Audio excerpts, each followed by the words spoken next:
Hello, everybody. Thank you so much for joining us. My name is Ryan, and welcome to Central Park. We're so happy to have you joining us for these virtual programs. Like today, another rendition of our weekly walk series are about 25-minute long virtual programs that take you throughout various areas of Central Park, covering various topics and showing you the park in its present condition, the good, the bad, the beautiful, and the ugly at times. So we're here to show you another rendition of this weekly walk. Today we have Following the Loch with me, Ryan, on today, July 13th, 2022. Thank you again so much for joining us and being a supporting part of the Central Park Conservancy team. Our mission being, of course, to preserve and celebrate Central Park as a sanctuary from the pace and pressures of city life, enhancing the enjoyment and well-being of all, keeping the park, of course, looking clean and green. As we do begin our tour, we are using Zoom, so please use the chat feature as you're all familiar and maybe say hello. Let us know where you're joining us from, or to share a favorite memory of the park. If you do have a question, please use the Q&A feature, and my colleague Jose and Desiree are both going to be on the back end answering any questions you might have. Beyond that, you are also going to see some visitor polls pop up at times. After everybody has voted in those, I will share the results and we'll see what we're thinking. Last thing you're just going to see popping up now are going to be some transcripts on the page, live citations. If you do want to turn those off, you can use the live transcript or CC button on the Zoom toolbar to disable those transcripts or captions. But other than that, we're going to begin our walk as I have a very large amount of pictures to show you today, as we are going to be following the Loch. Now, some of you know the Loch is the waterway or water body that travels throughout the Northwoods. It is a very beautiful and picturesque area, one that we've visited plenty of times before, but one that we might not always get the time to go too in depth with. Today, we're going to be showing you the entire watercourse, the water that flows beginning around 100th Street through the Northwoods and Loch, and eventually ends over near the Harlem Mere. So we have a very long walk today, and we're going to begin our walk over at West 100th Street, entering the park near an area we know and love, near one of the park's 7 water bodies known as the Pool. Now, as we start to make our way into the park, we can walk on this beautiful sunny day, heading down the staircase to our left and wrapping down along the west edge of the pool. We'll start to see that water body in just a moment or two. But as we peer off to the right, we can find a little wood chip trail that's more seldom visited in this area. As we walk over, it takes us to a lovely little boardwalk, getting a nice mix of shade and sun and giving us our first glances of the pool. This little wooden walkway area actually recently underwent some reconstruction by the Central Park Conservancy over the past 2 years. Anybody that's walked through this area in the past remembers that you used to have to duck down a lot to avoid this willow tree, which is extending over. The path was recently reconstructed to allow more room for, of course, the natural aspects of the park, like this willow tree, and providing us a little bit more room so we don't have to play limbo every time we walk through here. This restoration, luckily, is done by us at the Central Park Conservancy and our rustic team, which does an immense job at creating these rustic boardwalks and other fences and benches. This willow tree over here is a pretty interesting landscape, though. Usually it's a little swampy over here. We can see this willow tree, which most willow trees love swampy areas, getting a little support from a stump here. This area traditionally is more swampy and flooded because it's actually the source of an original waterway that would enter the park, one that helps to create the Pool, Loch, and Harlem Mere that we know today. The area that's over here is known as Montaigne's Rivulet, and it's actually the watercourse we're going to be walking along today, but one that's been modified over time by the park designers Calvert Vaux and Frederick Law Olmsted. We can see a section of a sanitary and topographical map created in 1874 by Egbert Biele. This shows the original watercourses that run through Manhattan, such as Montaigne's Rivulet, which we can see in this black line covered with that kind of green highlight. What's really amazing is that if we overlay the park's modern day park map over it, we can see how the park designers Calvert Vaux and Frederick Law Olmsted literally directly traced out the modern waterway from this original source. If I make this image a little transparent, you can see how the Harlem Mere directly lines up with this ending watercourse where the Harlem Creek converges, and how the waterway we're walking along today completely matches up. If I again bring this image back up, you can see the pool up here that I'm highlighting where we're starting, and overlaying that map directly underneath the original waterway that Vaux and Olmsted used to create this water source. I think it's so cool to see this overlay of the park and how past natural features have been used to create the more modern ones we have today. As we walk around the pool now, we get a more expansive view. And as we walk closer to the shoreline, pool today kind of looks like another lawn in the park. And that's because of a plant many of us are familiar with, duckweed. Common duckweed is a small flowering plant, sort of like a very tiny little lily pad. It is not algae as many people think, but rather basically, again, like a small lily pad. And one that you might have guessed from its name, one that is loved by ducks. While these plants may seem a nuisance at times as they bloom in overwhelming amounts, they're very beneficial to the environment, as plants like this do support about actually 90% of the dietary restrictions of most ducks and geese.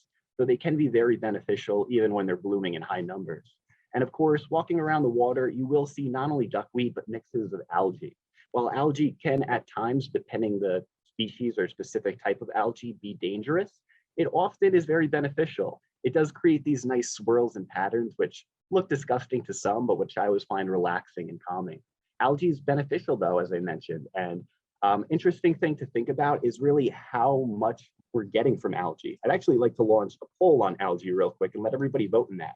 The question I just want to ask you is, how much oxygen, atmospheric oxygen, do you think is produced by algae? Of course, trees and other plants do an immense amount of work, but I'll let everybody vote in that and we'll find out just how much algae may or may not be benefiting us.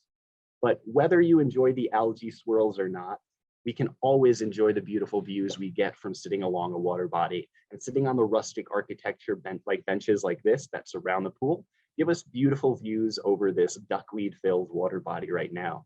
And of course, sitting in the shade on a hot day like today is always a nice spot to sit and relax. As we start to walk around the pool, we'll take a little wood chip trail just to our right and head up the path, experiencing a little bit of water coming down our left-hand side. As we take a peer over, we can see this water is filling into the pool. Now, this isn't coming from that natural source, the Montaigne's rivulet we just saw, but if we travel up the path just a little bit and come out onto the paved path, we can find this little fenced off area, which does supply water into the pool. This is going to be where water is entering the park on the north end modern day today. And while it might look very natural, it's much like Disneyland. If you peer around, you can see that it's not so magical and there are strings that are pulling the puppets around.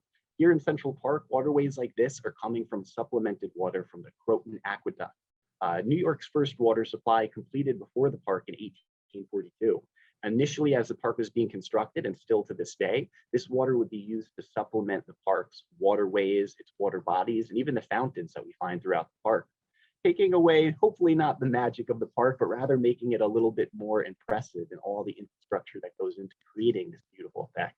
As we start to walk along, we'll finish up with the pool and make our way into the Northwoods, where we can experience the Loch and Ravine and complete this waterway. As we start to walk around, I will share that poll that we just launched a little while ago.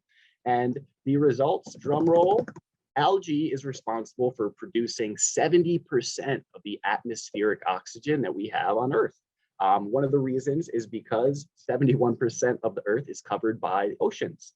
And specifically single-celled algae found in the ocean produces a lot more oxygen than we see trees producing. We do see 70% of the world's atmospheric oxygen coming from algae. But maybe that'll give us another way to appreciate this plant that we sometimes see as disgusting and smelly. As we start to travel around the paths of the park, the ones surrounding the pool, we can find some temporary art installations given by some of the children that have been exploring the park. What we're seeing along here are a bunch of different sharks. I believe they're sharks. Some of them look like different types of, I'm forgetting actually those fish with the little dangling lights on top of their heads. But we'll see a lot of different types of fish as we come around here. A lot of different sharks, as I heard some of the kids who were drawing these mention. Maybe these kids recently visited the American Museum of Natural History and saw the shark exhibit that's going on there. I haven't had a chance to make it down there yet, but a lot of amazing detail and information available, as always, at the Museum of Natural History. We can enjoy these temporary art installations as we walk along the path. And luckily, we won't find any sharks here in the park, just a lot of calming water bodies like the pool. It's more eastern section, which doesn't have that much duckweed. Of course, plenty of wildlife encounters still to behold though. And as we sit up on the rock enjoying the sun, we pay a visit from a little insect. Anybody know what this is? Not a dragonfly, as some people might assume, but rather a damselfly. Damselflies look pretty similar to dragonflies, but we can tell them apart in a couple different ways, like that very slim and narrow body and the way their wings line. If I pull up a picture of a damselfly and a dragonfly, we can see the damselfly, and specifically the one we're looking at on the left, compared to the dragonfly on the right. You can notice that much skinnier body on a damselfly, as well as the wings being more lined up with the abdomen or back of the body, rather than a dragonfly, which has about 4 wings and keeps them outwards. Pretty easy to identify once you start paying attention, and you'll notice a lot of damselflies around all water bodies, very similar to dragonflies and still just as beautiful. As we exit this damselfly's lair, we can start making our way into the shadowy portions of the Northwoods. And we'll see here where the pool water exits and starts to flow into the Northwoods. As we make our way along this watercourse, we can take a little adventurous path to just go down elevation a little bit, as the Northwood section we're walking through is known as the ravine, which really just means a valley area. So of course, we're going to be down in between the hills a little bit. And as we walk down, we can take a glance back at that adventurous path we walked down, seeing one of the 3 cascades that lead us through or help to encourage us to keep walking through the loch and ravine area. As we travel down, we can follow this water source, which again is being supplied from the Croton Aqueduct, and walk through Glenspan Arch, the westernmost access into this loch and ravine area, and one that's changed up a little bit over time. Today, it's made of Manhattan schist and a stone up top called gneiss. But if we visited the park before 1885, we would have seen Glenspan looking a little bit different, like this image, which is coming from the Museum of the City of New York. It shows originally the not only schist portion of the bridge, or the arch rather, but also its wooden trestles that were found up top. Originally created in 1865, we see a lot of the wood and other portions deteriorating within 20 years. And eventually being replaced with its modern version that we just previously saw here in 1885. Of course, a lot has changed in the park, but the beauty and essence still remains the same. And as we travel underneath Glenspan, we can get that really nice immediate close access to the loch, something we don't get in too many waterways and water areas.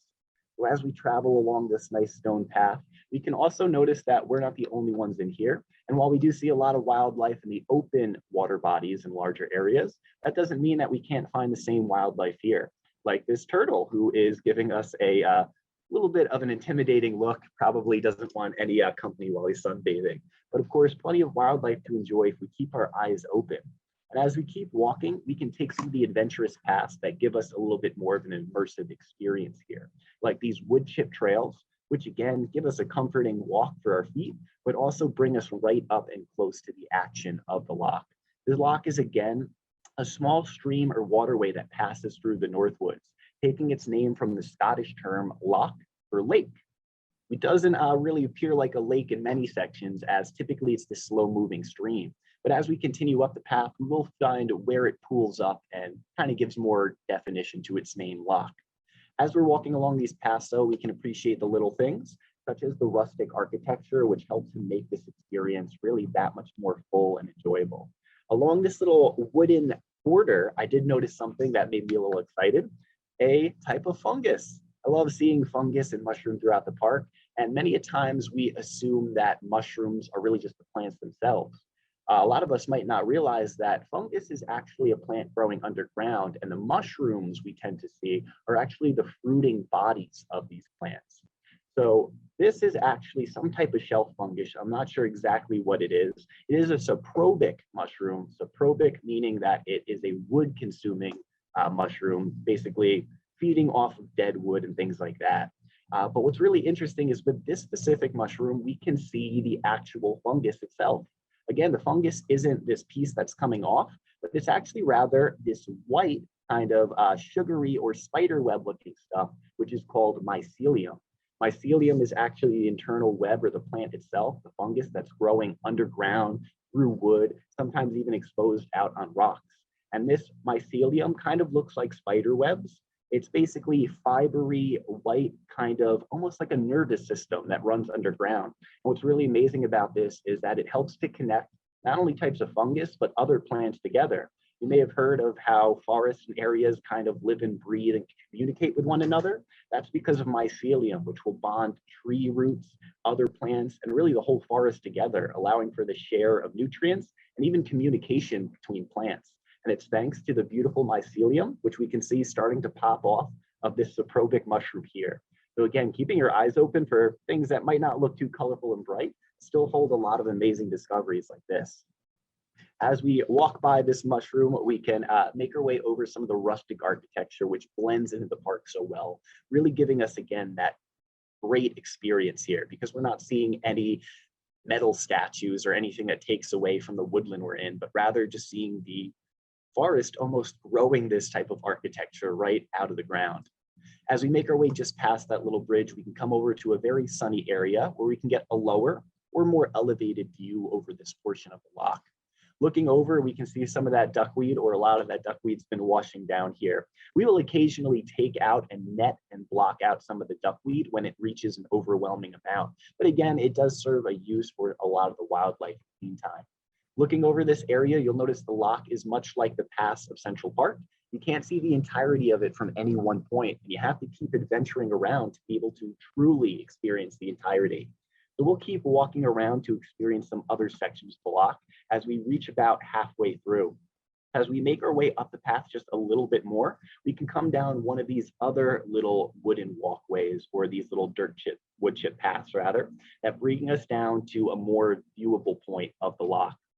This is probably the largest portion of the loch that actually looks more like a lake rather than a stream. Again, what originally was flowing through here was a water source known as Montaigne's Rivulet. Montaigne's Rivulet would get the name from Johann de la Montaigne, a farmer who had set up tobacco farms along this small creek that ran through here back around 1637. Eventually, we would see this waterway being adapted, dredged, removed of sediment, and dug deeper. So Box and Olmsted, when designing Central Park, to create this more magnificent waterway passing through here. And it's important to remember the park has gone through many changes. Even after the park was constructed, we would see a lot of deterioration, erosion, and damage occurring throughout the 20th century. And areas like the Loch and Ravine and Northwoods were no stranger to that. We can see some images here on the left before the Loch underwent restoration, when much of the plant had been eroded away. Shorelines to the Loch didn't exist. We can see exposed roots of the trees just really falling in there. Barely any water flowing because of how much sediment had filled up, leading to a major restoration project being done. We would complete restoration of the ravine and loch area of the Northwoods in 2017.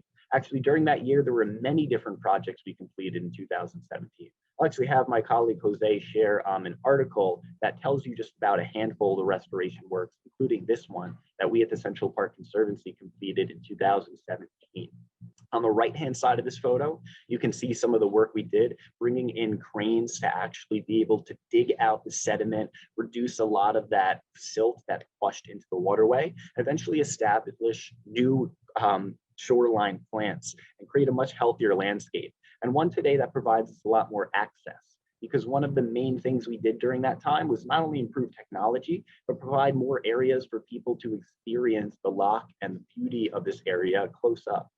Coming down this little boardwalk path, probably one of the most amazing completed during the restoration, we can find a technology that exists on several of these different pathways.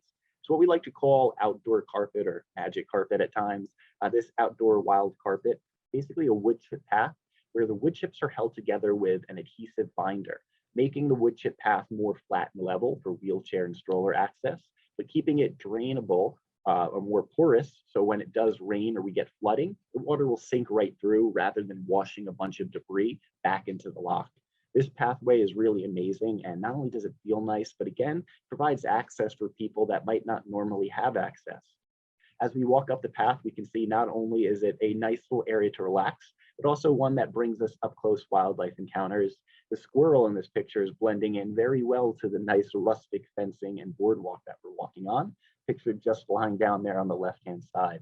So plenty of wildlife certainly come up to you as you visit these little areas, which serve as really nature blinds. providing us access almost directly into the loch. We can see at the end of this path, it looks like we're standing in the middle of the water. That's how amazing of a viewpoint we get, and how much access we can get from these nature blinds or view areas. We're coming down this boardwalk, we certainly feel like we're in the middle of the loch. And with the dense tree growth around us, we don't feel like we're in Manhattan at all. As we look around though, we can find many nice little simple areas to enjoy. I love these ones where we get a nice mix of sun and shade, a little bit of everything gleaming over some of the water, and eventually leading to this waterfall, which provides a nice soundscape, blocking out plenty of the overflying planes or helicopters, and bringing in a lot of bird noises and calls rather than the taxis and buses of 8th Avenue or 110th Street.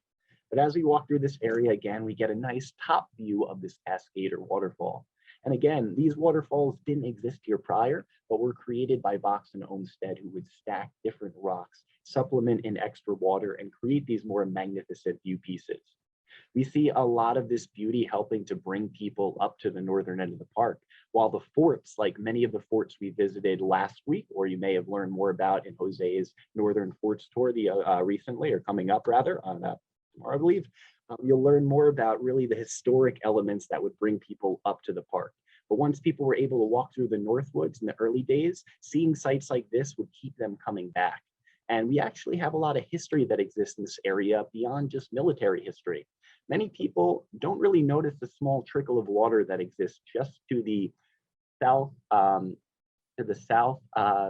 eastern side of this cascade. This little area over here has Montaigne's Rivulet, which is the name of the present water source that can still be found coming through here. One that again is coming from that original underground waterway. We do see a lot of adaptation and supplementing of extra water, but the stream that pours off the rock just here in the background of this photo is a natural water source, one of the only ones that still can be found in Central Park to this day.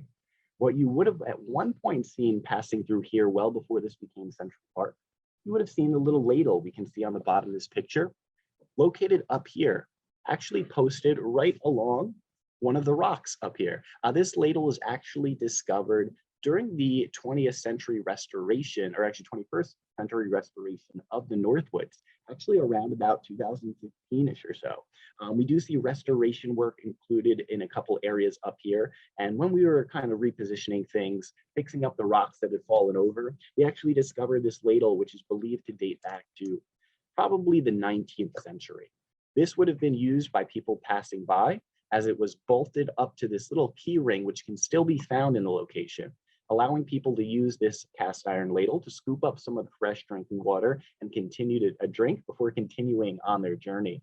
And as we may have learned from our recent weekly walks or virtual tours, nearby this location was Kingsbridge Road, the initial entrance and exit for Manhattan on the northern side. So having this by, even when this area was more rural and lesser traveled, would have been a heaven sent for those who needed to hydrate on their travels. This ladle today can be typically found in the Charles A. Dana Discovery Center. And it's an interesting piece of history that was discovered again only about 8 years ago. As we continue down, we can see that most people don't even realize the hidden history that exists just over here, because of course our attention is typically drawn to the larger waterfall or cascade, which we can see just along here.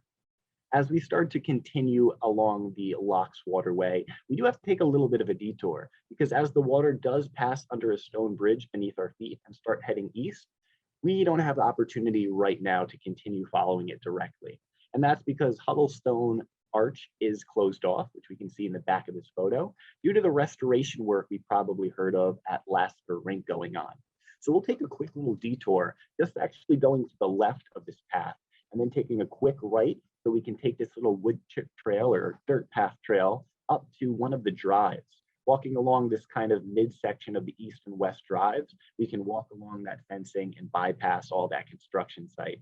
As we continue up, we'll eventually make our way up to about 110th Street, right near about the 6th Avenue area. I'm blanking on the name for some reason right now. But as we come up here, we can enter back into the park and continuing following the water source, which now is leading into the Harlem Pier. You can also see a sign to remind us that while this reconstruction and this fencing and detouring might be a little annoying, it's going to greatly pay off.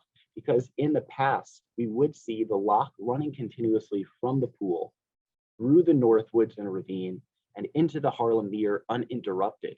This would unfortunately be interrupted towards about the 1960s when we eventually see Lasker Pool and Rink coming in and actually diverting this waterway into an underground culvert or sewage system. Unfortunately, we lost the original waterway of the Loch during that time, but we're going to see it returning when this project is completed, estimated to be finished around 2024, not only bringing back a very functional and useful skating rink and water pool, but also bringing back again the original waterway, allowing us to walk along this area. So in just a year or two, we'll be able to do this walk again and have an uninterrupted walk along the Loch. But for now, again, we'll take advantage of the detours and other sites we can see as we pass along.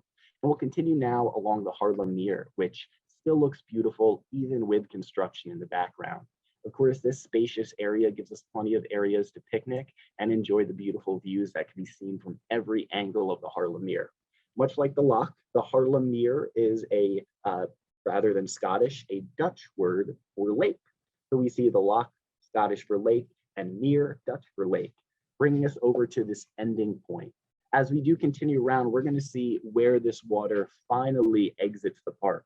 But we'll start walking around and see plenty of wildlife that certainly don't mind that this is a human constructed landscape and don't mind a little bit of noise from the construction on the southwestern corner of the Mere. But as we continue around, we can see plenty of wildlife enjoying their time and space over here. As we do come around, I do actually want to launch a last poll. It's one I meant to launch while we were in the North Woods, but I wanted to see if anybody would like to take a guess how many acres of woodlands does Central Park have in total. Let everybody vote in that.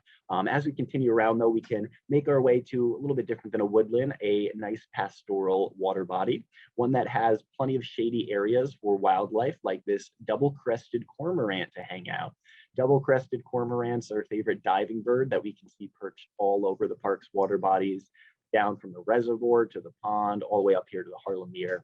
They are brown black birds that have a nice orange bill. You might be able to see a little bit from this photo on the left. Diving birds that are excellent fish hunters and ones that always give us a nice view as they tend to have very dense oily feathers, which allows them to be more dense and fly through the water easier, but also makes them dry off a little bit slower, which leads to their famous pose where they spread their wings out and just kind of hold them to dry off and get more surface area. But a favorite bird of ours to see around the park and one that hangs out here throughout the summer months. As we continue around to the front side of the Charles A. Dana Center, one of the Discovery Centers, the only visitor center found in this area, you can of course get plenty of more beautiful views as the Harlem Mere is one of the largest water bodies in the park. And as we start to make our way to the southeastern corner, we can see where this water completes its journey. Again, starting over in the pool, working its way through the Loch and through the North Woods, eventually spilling out into the Harlem Mere, which has a beautiful natural shoreline that gives us plenty of native flowers growing, as well as plenty of wonderful little pieces of wildlife, like these bumblebees. Bumblebees, we can tell they're bumblebees because they have a fuzzy black abdomen rather than a smooth black abdomen like a carpenter bee would have. So a couple of fun little pollinators as we make our way down the park. And as we come to the southeastern corner, we have made it to the end of the water source. Starting over again in the pool, through the Loch, into the Harlem Mere, we eventually see the water ending here. Might not be as beautiful and picturesque as that initial water source we saw entering the pool, but it's pretty interesting to think about the complexities again of the park. As I mentioned with that initial water source that looked like a natural waterfall entering the park, it was very much a non-natural source, as behind the rock wall, you would have found a large pipe gushing water out into the park. Water that actually is controlled by us, the flow, allowing for the water bodies to be lower and raised. And again, there's a lot of internal works underground of things going on, such as the water exiting the Harlem Mere. Once it does complete its journey in the northern end and comes over this way, we can find this large kind of storm drain door existing over near this small structure that typically is open for concessions. This little culvert is where the water actually exits the Harlem Mere, flowing through kind of sewage and pipeline into the East River. Again, not as magical as our starting location, but it's really interesting to think about all the internal complexities that go into the irrigation of Central Park, removing water and removing a lot of just erosion and debris. If you do come and stand on top of this or anywhere nearby this door, you'll hear rushing, gushing water. It actually sounds like some of the waterfalls we were standing next to earlier in the tour today. And while again, this might not be the most picturesque sight when you're looking directly down at the door, any of the areas surrounding of it certainly provides you that reminder that even with all of these human worked structures, we still have a very naturally supported park today, as plenty of shoreline plants don't really know the difference. And of course, plenty of wildlife, like much of the wildlife we've seen along the tour today, certainly don't mind this being a human constructed park. I'll share that last poll that we have up there, and we're going to see the actual number for the total acreage of woodlands in the park is going to be 80 acres. We actually have the 4-acre Hallett Nature Sanctuary, which is the smallest, the 36-acre Ramble, and the 40-acre Northwoods, which we came through a portion of on our walk today. So of course, plenty of woodlands to explore, even more pastoral settings. I believe there's about 150 acres of lawn in the park and countless other different things to explore and enjoy. Whether you enjoy sitting around a water body, visiting a formal section of the park, or walking through the woods, there's always something to see and do.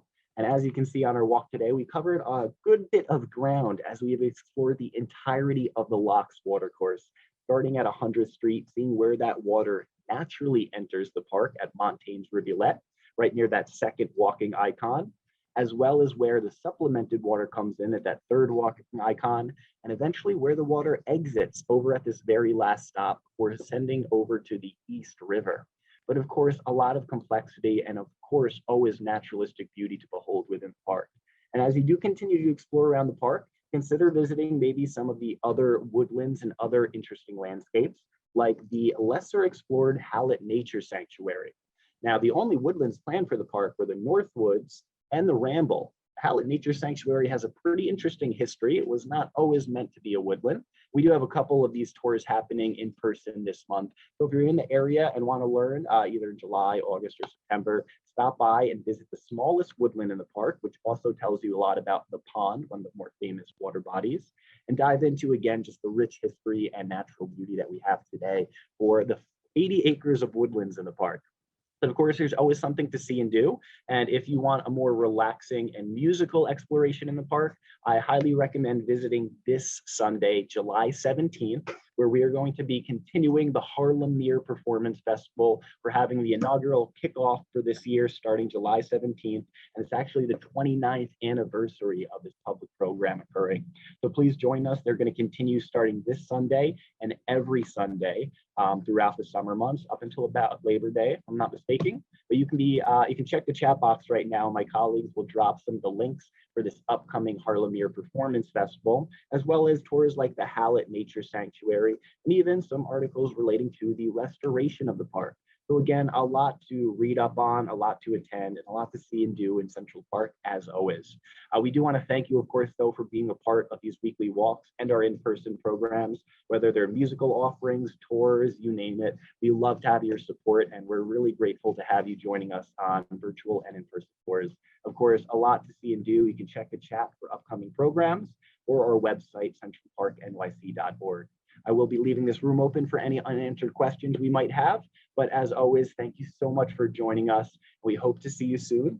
So from all of us at the Central Park Conservancy, stay safe, be well,